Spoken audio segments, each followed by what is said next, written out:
क्या आपको भी कभी ऐसा लगता है कि आप कुछ भी कर लें फिर भी काफ़ी नहीं है? क्या आपने भी खुद को दूसरों से कमतर महसूस किया है? चाहे आपने कितनी भी मेहनत क्यों ना की हो, आपके अंदर एक आवाज़ जो हमेशा कहती है, तू अभी भी बेहतर हो सकता है। क्या वो आपकी ज़िंदगी की सारी खुशी निगल रही है? और सबसे बड़ा सवाल, क्या सच में अपच होने का कोई फॉर्मूला है? अगर ये सवाल आपके दिल में हलचल पैदा कर रहे हैं, तो आज की ये वीडियो आपके लिए एक मेंटल ब्रेक थ्रू बन सकती है। क्योंकि आज हम बात करने जा रहे हैं उस किताब की जो हजारों लोगों को ये समझा चुकी है कि खुद को स्वीकार करना कोई कमजोरी नहीं बल्कि सबसे बड़ी ताकत है। इस वीडियो को आखिर तक देखिएगा, क्योंकि जो बातें आज आप जानने वाले हैं वो आपके सोचने, जीने और खुद से जुड़ने का तरीका ही बदल सकती है। हाउ टू बी इनफ, ये किताब सिर्फ सेल्फ हेल्प नहीं बल्कि सेल्फ लिबरेशन की एक कुंजी है। इसे लिखा है डॉक्टर एलन हेंड्रिक्सन ने, जो खुद एक क्लिनिकल साइकोलॉजिस्ट हैं और एक समय पर गंभीर परफेक्शनिज्म का शिकार भी रही है। उन्होंने इस किताब में वो सारी अंतर्दृष्टियां दी हैं जो उन्होंने अपनी पर्सनल जर्नी और अपने क्लाइंट्स के केस स्टडीज से सीखी हैं। अगर आपने कभी भी खुद को मैं अच्छा नहीं हूं या मैं दूसरों जितना स्मार्ट नहीं हूं जैसे विचारों में फंसा महसूस किया है, तो इस किताब में आपको वो क्लैरिटी मिलेगी जो शायद सालों की थेरेपी भी ना दे पाए। अगर आप ऐसे और डीप ट्रांसफॉर्मिंग विचारों से भरी ऑडियो बुक सुनना चाहते हैं जो आपकी सोच को झकोर दें, तो अभी सब्सक्राइब कीजिए हमारे चैनल द ग्रेट राठौर को, जहां हर वीडियो आपके अंदर की शक्ति को जगाने के लिए बनाई जाती है। और हाँ, एक बात कमेंट करके जरूर बताइए, वो कौन सी एक बात है जो आप हमेशा खुद से कहते हैं लेकिन शायद अब वो बदलने का वक्त आ गया है। आपका जवाब किसी और की हीलिंग की शुरुआत बन सकता है। अब चलिए उस इनर जर्नी की शुरुआत करते हैं। क्या आपने कभी ऐसा महसूस किया है कि आपके अंदर एक आवाज़ है जो हर वक्त आपकी गलतियों पर नज़र रखती है? कोई और कुछ कहे ना कहे, लेकिन वो अंदर की आवाज़ हर उस चीज़ पर उंगली उठा देती है जो आपने ठीक नहीं किया। यही है आपका इनर क्रिटिक, यानी आपकी आत्मनिंदक आवाज़। ये आवाज़ आपको आगे बढ़ने में मदद नहीं करती बल्कि आपको नीचा दिखाने का काम करती है। ये कहती है, तू हमेशा फेल हो जाता है, या तेरे जैसे लोग कुछ नहीं कर सकते, या फिर क्यों कोशिश कर रहा है, तू कब अच्छा था। डॉक्टर एलन हेंड्रिक्सन इस अध्याय में इसी आवाज़ के बारे में बात करती हैं। वो बताती हैं कि सेल्फ क्रिटिसिज्म कई बार हमें सुधारने के लिए नहीं बल्कि हमें भीतर से तोड़ने के लिए काम करता है। ये हमारी कंडीशनिंग से आता है। बचपन से लेकर बड़े होने तक जब भी किसी अथॉरिटी फिगर ने हमें हमारी गलतियों के लिए डांटा, अपमानित किया या हमें दूसरों से कम बताया, वो आवाज़ धीरे धीरे हमारी अपनी बन गई। अब हम खुद ही अपने सबसे बड़े आलोचक बन चुके हैं। इस अध्याय में एक बहुत ही गहराई से दी गई समझ है। स्वविवेचना और स्वजागरूकता में फर्क होता है। स्वजागरूकता यानी खुद को बेहतर समझना और बेहतर बनाना, लेकिन स्वविवेचना यानी खुद को नीचा दिखाना और खुद के खिलाफ जंग छेड़ देना। अगर आप किसी बच्चे से ये कहें कि तू कभी कुछ नहीं कर सकता, तो वो डर जाएगा, कमजोर हो जाएगा। लेकिन अगर आप उसे कहें तूने ये गलती की पर तू इसे ठीक कर सकता है, तो उसमें विश्वास पैदा होगा। ठीक वैसे ही जब हम खुद से बातें करते हैं तो हमें एक दोस्त की तरह बात करनी चाहिए, जज की तरह नहीं। लेखिका बताती हैं कि खुद से दयालुता से बात करने का मतलब ये नहीं कि आप खुद को बहाने देने लगें या फिर लापरवाह बन जाए। इसका मतलब है खुद के प्रति उस समझ और समर्थन को लाना जो आप अपने किसी प्यारे दोस्त को देते। जब कोई दोस्त किसी मुश्किल दौर से गुजर रहा होता है, तो क्या आप उसे कहते हैं तू फेलियर है? नहीं ना, आप कहते हैं कोई बात नहीं, ऐसा हो गया, लेकिन तू कर सकता है, तू इससे बाहर निकल सकता है। यही बात खुद से कहना भी जरूरी है। इस अध्याय में लेखक एक टेक्निक शेयर करती है। जब भी आपकी अंदर की आवाज आपको नीचा दिखाने लगे, तो एक पल रुकिए और खुद से पूछिए, क्या मैं यही बात अपने सबसे अच्छे दोस्त से कहूंगा? अगर जवाब नहीं है, तो वो बात खुद से भी नहीं कहनी चाहिए। इस अभ्यास से आप अपने अंदर की कठोरता को कम करके एक सहायक, सकारात्मक संवाद शुरू कर सकते हैं। डॉ हेंड्रिक्सन ये भी बताती हैं कि यह बदलाव एक दिन में नहीं होता। वर्षों पुरानी आदतें इतनी जल्दी नहीं जाती, लेकिन हर बार जब आप खुद को जज करने की बजाय समझते हैं, तो आप खुद के साथ अपने रिश्ते को मजबूत करते हैं। यह छोटा सा बदलाव आपकी भावनात्मक ऊर्जा को सकारात्मक दिशा में मोड़ देता है। आप खुद को औरों से बेहतर समझने लगते हैं, और तब आप सिर्फ परफॉर्मेंस की वजह से नहीं, बल्कि एक इंसान के रूप में खुद को इम्पॉर्टेंट महसूस करने लगते हैं। लेखिका कहती हैं कि जब हम खुद के प्रति दयालु होना सीख जाते हैं तो हमारी एंग्जाइटी कम होती है, सेल्फ एस्टीम बढ़ती है और हम जिंदगी में रिस्क्स लेने के लिए तैयार हो जाते हैं, क्योंकि तब हम जानते हैं कि चाहे हम फेल हों या सफल, कोई तो है जो हमेशा हमारा साथ देगा, और वो कोई और नहीं बल्कि हम खुद हैं। ये अध्याय बताता है कि आत्म स्वीकृति कोई अंत नहीं बल्कि एक शुरुआत है, एक नई सोच, एक नए रिश्ते और एक नए आत्मविश्वास की शुरू। हम में से बहुत से लोग ऐसे हैं जो हर चीज को अपने कंट्रोल में रखना चाहते हैं, हर परिस्थिति, हर बातचीत, हर रिश्ते, यहां तक कि अपने इमोशंस को भी। हम सोचते हैं कि अगर सब कुछ हमारे अनुसार होगा तो सब ठीक रहेगा, लेकिन सच्चाई ये है कि कंट्रोल की ये भूख हमें थका देती है, हमें असली इंसान बनने से रोकती है। डॉ एलन हेंड्रिक्सन इस अध्याय में बताती हैं कि कैसे हम कंट्रोल के भ्रम में जी रहे होते हैं और कैसे ये भ्रम हमारी असल पहचान को छिपा देता है। बचपन से ही हमें सिखाया जाता है कि अच्छा इंसान वही है जो सब कुछ संभाल कर रखे, जो रोए नहीं, जो गुस्सा ना करे, जो गलतियां ना करे। धीरे धीरे हम अपने असली इमोशंस को दबाना शुरू कर देते हैं और एक ऐसा चेहरा पहन लेते हैं जो सबको पसंद आए। हम सोचते हैं कि अगर हमने हर चीज पर कंट्रोल रखा तो हम रिजेक्शन, क्रिटिसिज्म और फेलियर से बच जाएंगे, लेकिन ऐसा करते करते हम अपने आप से बहुत दूर चले जाते हैं। लेखिका बताती हैं कि कंट्रोल की ये जरूरत असल में डर से आती है। डर कि अगर हमने खुद को खुलकर दिखाया तो लोग हमें नापसंद करेंगे। हम अपने व्यवहार, अपने शब्दों, यहाँ तक कि अपने हाव भाव तक को इस तरह से एडजस्ट करते हैं कि सामने वाले को कोई शिकायत ना हो। लेकिन ये सब करते हुए हम ये भूल जाते हैं कि हर बार हम थोड़ा थोड़ा करके अपनी सच्चाई से समझौता कर रहे हैं। इस अध्याय में एक बहुत ही ताकतवर विचार सामने आता है, ऑथेंटिसिटी यानी प्रामाणिकता, यानी खुद के सच्चे रूप को अपनाना। इसका मतलब है खुद को वैसा दिखाना जैसा आप हैं, बिना डर, बिना झिझक। लेकिन प्रामाणिक बनने का पहला कदम है अपने कंट्रोल के झूठे ढांचे को गिराना। खुद से यह पूछना कि मैं क्या करने की कोशिश कर रहा हूं? क्या मैं सबको खुश करने की कोशिश कर रहा हूं? क्या मैं रिजेक्शन से डर रहा हूं? क्या मैं चाहता हूं कि सब मुझे परफेक्ट समझे? डॉक्टर हेंड्रिक्सन कहती हैं कि जब हम ये समझ जाते हैं कि कंट्रोल का भ्रम सिर्फ हमें अंदर से खाली कर रहा है, तब हमारे पास एक विकल्प होता है अपनी सच्चाई को अपनाने का। इसमें डर तो होता है, क्योंकि जब आप अपनी कमजोरियां, अपनी असुरक्षाएं सामने लाते हैं तो वल्नरेबिलिटी महसूस होती है। लेकिन यहीं पर असली कनेक्शन बनता है। लोग उन लोगों से जुड़ते हैं जो असली होते हैं, न कि उन लोगों से जो सिर्फ परफेक्ट दिखते हैं। लेखिका एक व्यावहारिक अभ्यास बताती है।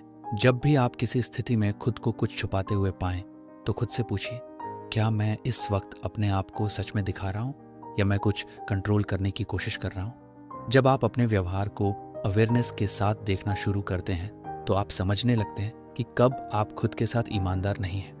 जब हम कंट्रोल छोड़ते हैं तो पहली बार जिंदगी हमारे लिए खुलती है। तब हम सीखते हैं कि इम्परफेक्शन में भी सुंदरता है। तब हम अपनी गलती को फेलियर नहीं बल्कि अनुभव मानते हैं, और तब हम खुद को वैसा स्वीकार कर पाते हैं जैसे हम हैं, एक इंसान जो हर दिन सीख रहा है, बढ़ रहा है। इस बदलाव का असर गहरा होता है। आप खुद को लेकर पहले से ज्यादा सिक्योर महसूस करते हैं। आप लोगों से ज्यादा गहराई से जुड़ पाते हैं। आपके रिश्ते ईमानदारी पर टिके होते हैं, डर पर नहीं।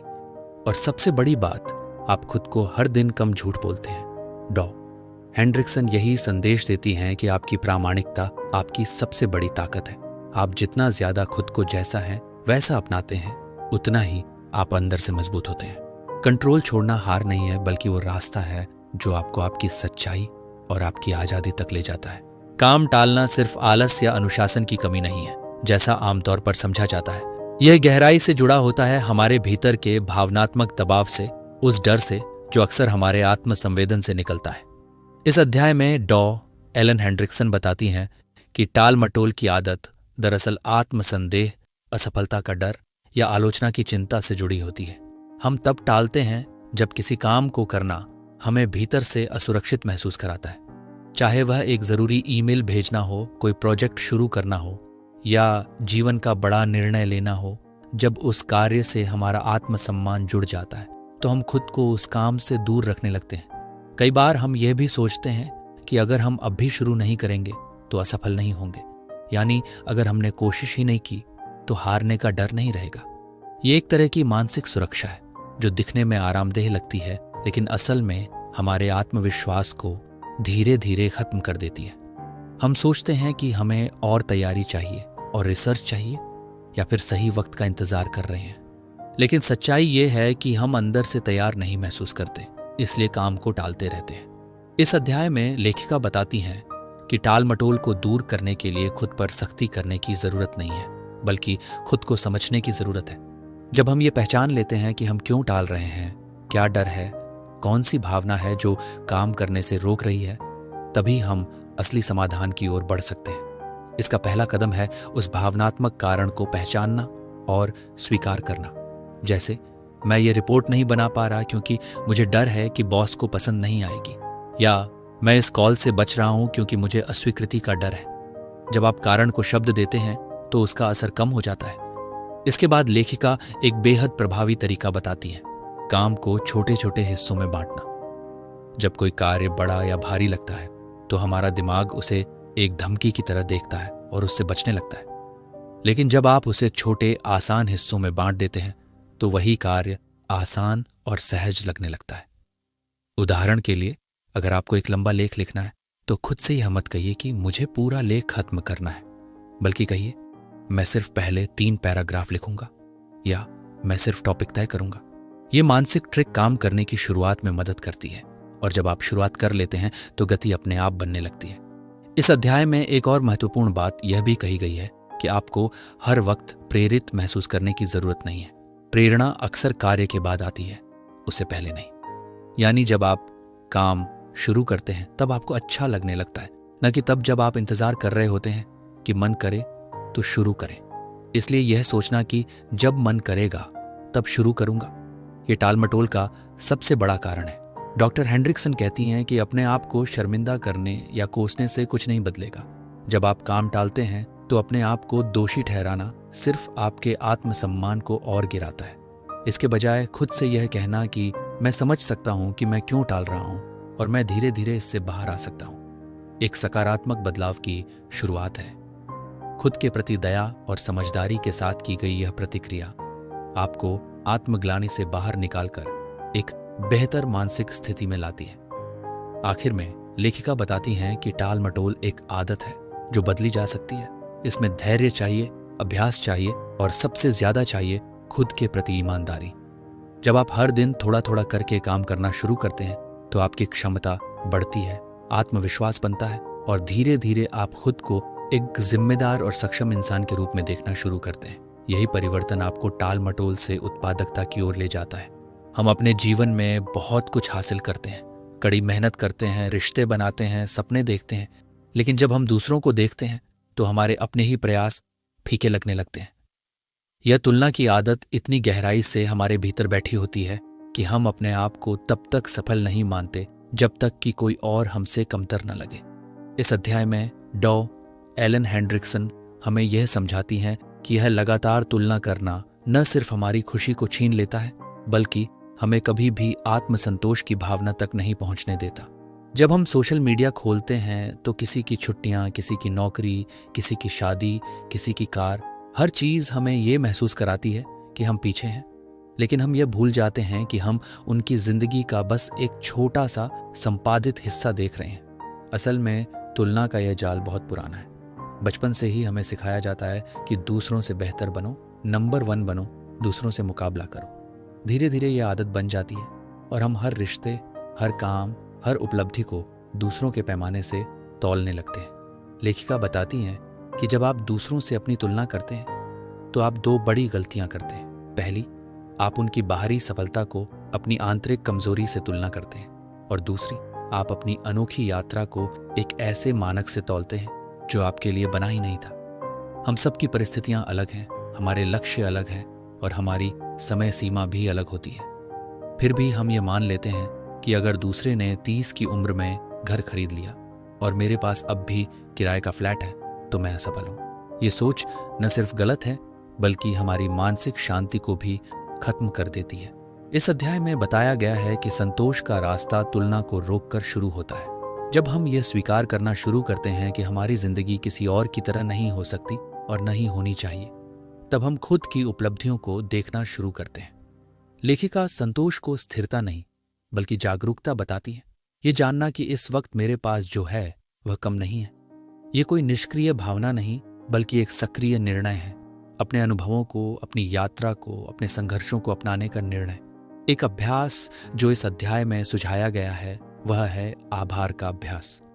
जब आप रोज कुछ मिनट निकालकर उन 3 चीजों के बारे में सोचते हैं जिनके लिए आप आभारी हैं, तो धीरे धीरे आपकी नजर दूसरों पर कम और अपनी जिंदगी पर ज्यादा टिकने लगती है। आप समझने लगते हैं कि आपकी जिंदगी में बहुत कुछ ऐसा है जो सार्थक है, भले ही वह किसी और की जिंदगी जितना चमकीला ना दिखे। संतोष का बीज वहीं अंकुरित होता है जहां आप यह मानते हैं कि अभी जो है वह भी सुंदर है। लेखिका यह भी कहती हैं कि तुलना की आदत पूरी तरह से खत्म नहीं हो सकती, लेकिन आप हर बार उसे पकड़ सकते हैं। जब भी आप खुद को किसी और से तुलना करते हुए पाएं, तो खुद से एक सवाल पूछिए, क्या यह तुलना मेरी मदद कर रही है या मुझे चोट पहुंचा रही है? क्या मैं इस समय अपनी ऊर्जा किसी सकारात्मक दिशा में लगा सकता हूं? यह आत्मचिंतन आपको धीरे धीरे भीतर से मुक्त करता है और आपको वापस अपनी यात्रा पर केंद्रित करता है। अंत में यह अध्याय यही सिखाता है कि संतोष कोई गंतव्य नहीं है जिसे एक बार पाया तो जिंदगी सुधर गई। ये एक रोज का अभ्यास है, एक रोज का निर्णय है, यह मानने का कि मेरा जीवन, मेरी रफ्तार और मेरे रास्ते मेरे लिए सही हैं। जब आप खुद को बाहरी शोर से हटाकर अपने भीतर की, हम में से ज्यादातर लोग भावनात्मक दर्द या असहजता से बचने की आदत डाल लेते हैं। जब कोई दुखद याद सताने लगती है, जब कोई रिश्ता टूटता है या कोई कठिन अनुभव सामने आता है, तो हम अक्सर उससे बचना ही बेहतर समझते हैं। कभी हम खुद को व्यस्त कर लेते हैं, कभी मोबाइल स्क्रॉल करने लगते हैं, कभी जरूरत से ज्यादा काम में खुद को डुबा देते हैं, तो कभी चुपचाप मुस्कुरा कर दिखाते हैं कि सब कुछ ठीक है, लेकिन अंदर ही अंदर कुछ टूटता रहता है। इस अध्याय में डॉक्टर एलन हेंड्रिक्सन बताती हैं कि असल जुड़ाव और मानसिक शांति तभी संभव होती है जब हम उन तकलीफों से भागने की बजाय उन्हें अपनाना और समझना सीखते हैं। जब हम भावनाओं से बचते हैं तो हम यह सोचते हैं कि हम मजबूत बन रहे हैं, लेकिन हकीकत में हम खुद को भावनात्मक रूप से अलग थलग कर रहे होते हैं। हम दर्द को, असुरक्षा को और शर्म को महसूस नहीं करना चाहते, क्योंकि हमें लगता है कि अगर हमने उन भावनाओं को महसूस किया तो हम टूट जाएंगे। लेकिन ये भावनाएं हमारे इंसान होने का हिस्सा हैं। उन्हें दबाना या नजरअंदाज करना हमारी आंतरिक दुनिया को सुन्न कर देता है, और जब हम सुन्न होते हैं तब न खुशी महसूस होती है, न गहराई से रिश्ता। लेखिका इस अध्याय में समझाती हैं कि असहज भावनाओं से बचाव असल में हमें दूसरों से भी दूर कर देता है। जब हम अपने दुख, अपनी असफलताओं या अपनी उलझनों को किसी से साझा नहीं करते, तो हम कनेक्शन खो देते हैं। हम दिखाते हैं कि सब कुछ ठीक है, लेकिन भीतर से हम अकेले पड़ जाते हैं। यही अकेलापन धीरे धीरे तनाव, बेचैनी और आत्मग्लानि को जन्म देता है। इसलिए जुड़ाव तभी मुमकिन है जब हम अपनी भावनाओं को छिपाने की बजाय उन्हें खुलकर स्वीकार करना और बांटना सीखें। एक बेहद महत्वपूर्ण विचार इस अध्याय में यह सामने आता है कि खुलापन यानी वल्नरेबिलिटी कोई कमजोरी नहीं है, बल्कि यह साहस की निशानी है। जब आप किसी को यह बताते हैं कि आप डरते हैं, आप टूटे हैं, आप शर्मिंदा हैं या अकेले हैं, तो आप दरअसल रिश्ता बना रहे होते हैं, क्योंकि सामने वाला भी इंसान है और वह भी इन भावनाओं को महसूस करता है। यही साझा अनुभव हमें जोड़ता है। इसलिए डर को छिपाना नहीं, बल्कि बांटना रिश्तों की नींव है। इस अध्याय में एक व्यावहारिक सलाह यह दी गई है कि जब कोई असहज भावना आए तो सबसे पहले खुद को रुकने दें और उस भावना को पहचानें। उसके नाम लें, जैसे कि अभी मैं गुस्से में हूं या मैं बहुत निराश हूं। सिर्फ नाम लेना ही एक शक्तिशाली कदम है, क्योंकि वह आपको उस भावना से लड़ने की बजाय उसके साथ बैठने की हिम्मत देता है। इसके बाद खुद से सवाल करें, क्या मैं इस भावना को समझ सकता हूं, उसे पूरी तरह महसूस कर सकता हूं और फिर किसी भरोसेमंद व्यक्ति से साझा कर सकता हूं? लेखिका यह भी बताती हैं कि कभी कभी हम खुद से ही कटा हुआ महसूस करते हैं, तब दूसरों से जुड़ना और भी मुश्किल हो जाता है।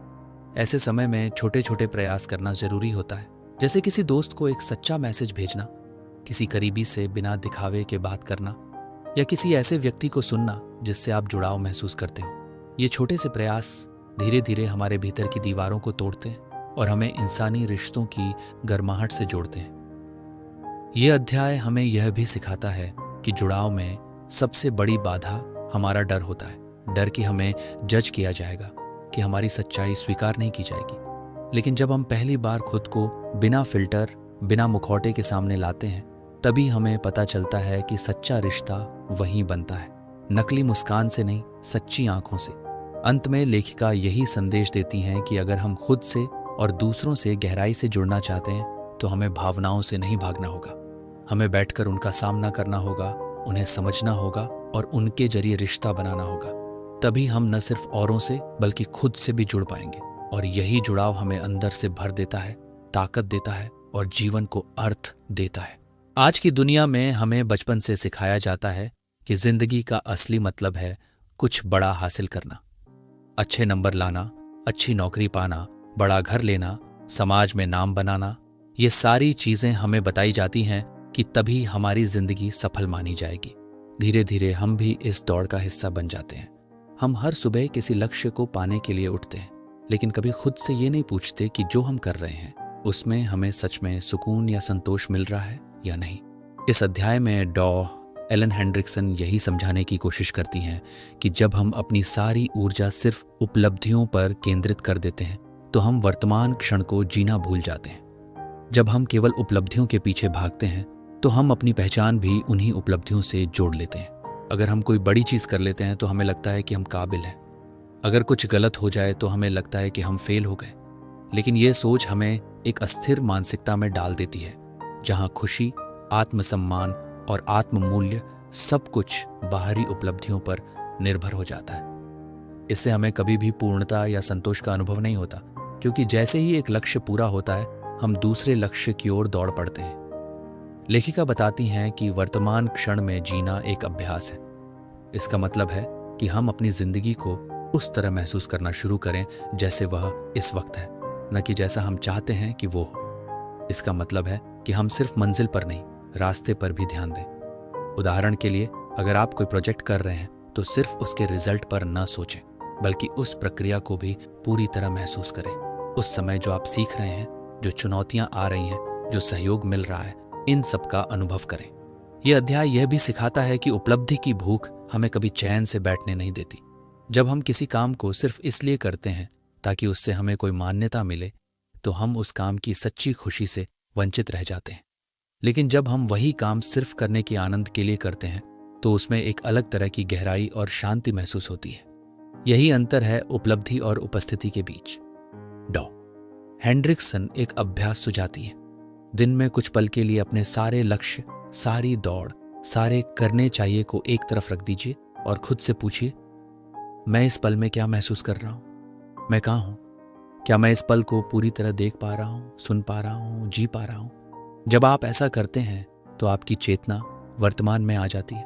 यह अभ्यास धीरे धीरे आपके अंदर स्थिरता लाता है और आपको अपने जीवन की गहराई से जुड़ने में मदद करता है।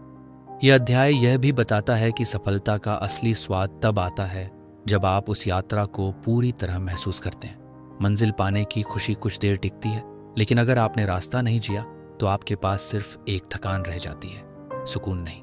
इसलिए उपलब्धि को लक्ष्य तो बनाइए, लेकिन उसे आपकी पहचान न बनने दीजिए। आप सिर्फ अपनी जीत या हार नहीं हैं, आप उस हर पल में हैं जो आपने पूरी चेतना से जिया। अंत में लेखिका यही संदेश देती है कि जिंदगी कोई चेकलिस्ट नहीं है जिसे पूरा करके ही आप खुद को सफल माने। जिंदगी एक अनुभव है, एक बहाव है, एक निरंतर चलने वाली यात्रा है। जब आप अपनी उपस्थिति के साथ जीना सीखते हैं तो हर दिन आपके लिए एक उपलब्धि बन जाता है और तब आप न केवल ज्यादा संतुष्ट महसूस करते, हम में से बहुत से लोग हर दिन खुद को बेहतर बनाने की दौड़ में लगे रहते हैं। हर सुबह हम नई आदतें बनाने की कोशिश करते हैं, हर किताब से कोई नया सबक निकालते हैं, हर गलती से कुछ सीखने की उम्मीद करते हैं। ये सब करते हुए हमें लगता है कि अगर हम खुद में लगातार सुधार करते रहेंगे तो एक दिन हम उस मुकाम पर पहुंच जाएंगे जहां सब कुछ सही होगा। हम पूरी तरह संतुलित होंगे, सफल होंगे और खुश भी होंगे। लेकिन इस अध्याय में डॉ एलन हेंड्रिक्सन ये बात बड़ी सादगी से सामने लाती है कि जब सुधार की ये कोशिश एक अंतहीन जरूरत बन जाती है तो वह हमारे आनंद की सबसे बड़ी बाधा बन जाती है। जब हम हमेशा खुद को सुधारने की सोच में रहते हैं तो हम यह मानकर चलते हैं कि वर्तमान का मैं काफी नहीं है। यह सोच हमारे भीतर एक लगातार चलती रहने वाली बेचैनी पैदा कर देती है। चाहे हम कितना भी सीख लें, कितना भी बदल लें, हम फिर भी खुद को अधूरा ही महसूस करते हैं। ये अधूरापन हमारे भीतर इतनी गहराई से बैठ जाता है कि हम कभी अपनी सफलता, अपनी खुशी, यहाँ तक कि अपने रिश्तों को भी पूरी तरह महसूस नहीं कर पाते। हमें लगता है कि जब तक हम थोड़े और बेहतर नहीं बन जाते तब तक हम किसी खुशी के लायक नहीं हैं। लेखिका बताती हैं कि यह निरंतर सुधार की भूख हमारे समाज, हमारी परवरिश और हमारे आसपास के माहौल से आती है। हमें हर वक्त बताया जाता है कि हमें और मेहनत करनी चाहिए, और समझदार बनना चाहिए, और शांत और आत्मनिर्भर और विनम्र, जैसे कि हम जो हैं वो बस एक वर्क इन प्रोग्रेस हैं और जब तक हम पूरी तरह सुधर न जाएं तब तक हम स्वीकार्य नहीं हैं। लेकिन ये सोच हमें वर्तमान क्षण का आनंद लेने से रोकती है। यह अध्याय हमें ये सिखाता है कि जिंदगी के छोटे छोटे पल बिना किसी सुधार की अपेक्षा के भी सुंदर हो सकते हैं, जैसे एक साधारण सी चाय की चुस्की, किसी अपने की मुस्कान, सुबह की धूप, बारिश की हल्की बूंदें। ये सब क्षण अगर आप बस वैसे के वैसे ही महसूस कर पाएं तो उनमें आनंद छुपा होता है। हमें हर अनुभव से कुछ निकालने की जरूरत नहीं है। कुछ अनुभव बस जीने के लिए होते हैं, सीखने के लिए नहीं। डॉ हेंड्रिक्सन एक उदाहरण के जरिए समझाती हैं। मान लीजिए आप किसी दोस्त के साथ पार्क में बैठे हैं और वह चुपचाप आसमान देख रहा है। अगर आप उस पल में सोचें कि इस समय कुछ उत्पादक करना चाहिए या हम कोई गहन बातचीत क्यों नहीं कर रहे, तो आप उस शांत क्षण का आनंद खो देते हैं। लेकिन अगर आप बस उस मौन को महसूस करें, उसकी उपस्थिति में रहें, तो वह पल एक सुकून भरे अनुभव में बदल सकता है। लेखिका यह भी कहती हैं कि खुद को सुधारना एक बुरा विचार नहीं है, लेकिन उसे हर समय की अनिवार्यता बना लेना मानसिक थकावट और आत्म आलोचना को जन्म देता है। जब हम हर क्षण में कुछ अच्छा बनने की कोशिश करते हैं तो हम कभी भी वह नहीं बन पाते जो हम हैं, एक संपूर्ण महसूस करने वाला, अनुभव करने वाला जीव। खुद को हर समय परखना बंद करके खुद को पूरी तरह स्वीकार करना ही असली परिवर्तन की शुरुआत है। इस अध्याय में एक व्यावहारिक सुझाव यह दिया गया है कि दिन में एक बार खुद से पूछिए, क्या मैं इस पल को महसूस कर पा रहा हूं या मैं इसे बदलने की कोशिश कर रहा हूं? जब आप इस सवाल के साथ वर्तमान में टिकना सीखते हैं तो धीरे धीरे आप जीवन की गति को वैसे ही स्वीकार करने लगते हैं जैसे वह है, बिना किसी जबरदस्ती के। अंत में यह अध्याय यही कहता है कि जिंदगी कोई प्रोजेक्ट नहीं है जिसे लगातार सुधारते रहना है। यह एक बहती नदी की तरह है जिसे आपको बहने देना है, उसमें उतरना है और उस बहाव में आनंद खोजना है। जब आप खुद से यह कहना शुरू करते हैं कि मैं अभी भी पर्याप्त हूं, तभी आप असल में जीना शुरू करते हैं। यही यात्रा आपको निरंतर सुधार के दबाव से निकालकर सच्चे आनंद की ओर ले जाती है। लेकिन अब वक्त है उस पुरानी सोच को बदलने का। अब वक्त है खुद को जज करने की बजाय समझने का। अब वक्त है टाल मटोल छोड़कर अपनी जिम्मेदारियों से जुड़ने का। अब वक्त है तुलना छोड़कर खुद की जिंदगी से प्यार करने का। अब वक्त है कंट्रोल छोड़कर सच्चा बनने का। अब वक्त है सुधार की अंधी दौड़ को छोड़कर हर पल का आनंद लेने का। और सबसे ज्यादा अब वक्त है खुद से जुड़ने का, गहराई से, सच्चाई से। क्योंकि जब आप खुद को वैसे अपनाते हैं जैसे आप हैं, तभी आप वो इंसान बन पाते हैं जो आप हमेशा से बनना चाहते थे, बिना मुखौटे, बिना डर, पूरी तरह अपने। अगर इस वीडियो ने आपके दिल को छुआ, आपको सोचने पर मजबूर किया, तो इसे अभी लाइक करें, शेयर करें और नीचे कमेंट में सिर्फ एक बात जरूर लिखें, अब मैं खुद को अपनाने के लिए तैयार हूं। और हाँ, अगर आप ऐसी ही जिंदगी बदलने वाली किताबों की सच्ची और गहराई से जुड़ी कहानियां सुनना चाहते हैं तो हमारे चैनल द ग्रेट राठौर को अभी सब्सक्राइब कीजिए, क्योंकि यहाँ हम सिर्फ किताबें नहीं बताते, हम जिंदगी से जुड़े वो सच सामने लाते हैं जो आपको खुद से मिलने में मदद करते हैं। मिलते हैं अगले वीडियो में एक नई सोच, एक नई किताब और एक नई शुरुआत के साथ। खुद से प्यार कीजिए, क्योंकि आप हमेशा से काफी थे, हैं और रहेंगे।